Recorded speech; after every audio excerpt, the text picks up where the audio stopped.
अस्सलाम वालेकुम। मेरा नाम डॉक्टर जुनैद ज़फ़र है। मैं हमीद लतीफ़ हॉस्पिटल में कंसल्टेंट इंटरवेंशनल कार्डियोलॉजिस्ट हूँ।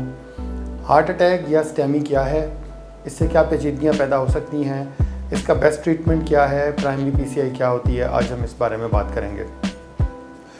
दिल की नालियों में कोलेस्ट्रॉल जमने की वजह से दिल की नालियाँ तंग हो जाती हैं। जब इन तंग नालियों में कोई क्लॉट जमा हो जाए तो हार्ट अटैक हो जाता है।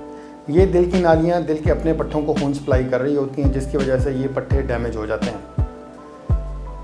हार्ट अटैक की वजह से जो पेचीदगियाँ या कॉम्प्लिकेशंस पैदा हो सकती हैं, उनमें दिल के पट्ठों का डैमेज होना, दिल के वैल्व्स का डैमेज होना, हार्ट फेलियर डेवलप हो जाना, दिल की धड़कन का ख़राब होना और इवन डेथ भी शामिल है।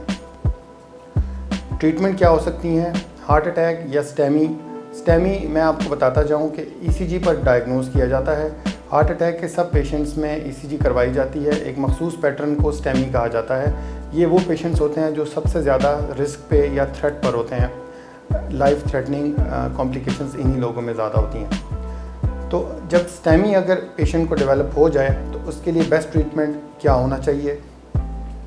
Usually conventionally 2 treatment options opt किए जाते हैं।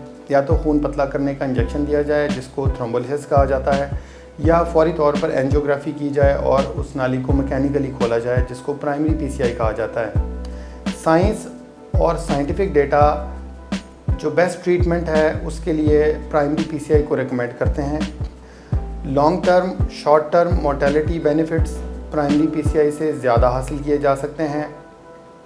जब किसी पेशेंट को स्टेमी की सेटिंग में थ्रोम्बोलिसिस का इंजेक्शन दिया जाता है तो उससे पेचीदगियाँ पैदा हो सकती हैं, जिनमें ब्लीडिंग कॉम्प्लिकेशंस, ब्रेन के अंदर ब्लीडिंग होना, मैदे के अंदर ब्लीडिंग होना, ये शामिल हैं।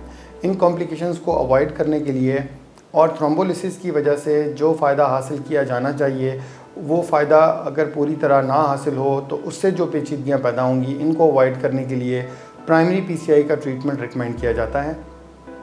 तो वो सब पेशेंट्स जिनको स्टेमी हुआ हो, फौरी तौर पर हार्ट अटैक हुआ हो और जिनके करीब घर के इमीडिएट विसिनिटी में प्राइमरी पीसीआई की सहूलत मौजूद हो, उनको best treatment primary PCI recommend किया जाता है। प्राइमरी पीसीआई में फौरी तौर पर एंजियोग्राफी की जाती है, नाली को मैकेनिकली खोला जाता है स्टेंट के ज़रिए, बैलून के ज़रिए।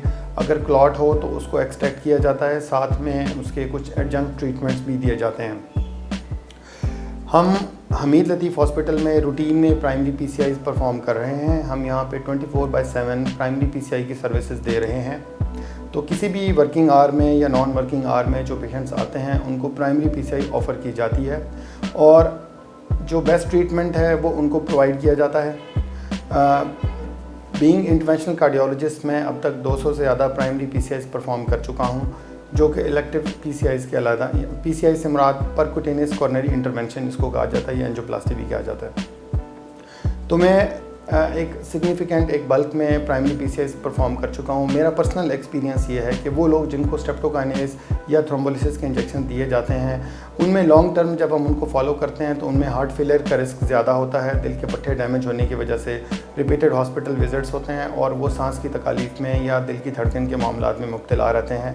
वो लोग जिनको प्राइमरी पीसीआई ऑफ़र की जाती है और उनका इलाज प्राइमरी पीसीआई से करते हैं, उनमें शॉर्ट टर्म फ़ायदा बहुत ज़्यादा है और लॉन्ग टर्म फ़ायदा भी ज़्यादा है। इन लोगों में हार्ट फेलियर डेवलप होने के चांसेस कम हैं। इनमें लॉन्ग टर्म कार्डियक डेथ होने का रिस्क भी कम है और शॉर्ट टर्म कार्डियक डेथ होने का रिस्क भी कम है।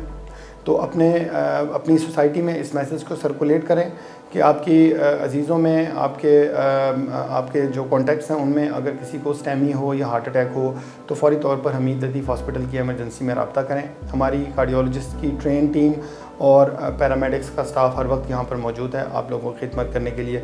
अल्लाह ताला आपको ज़मान में रखें।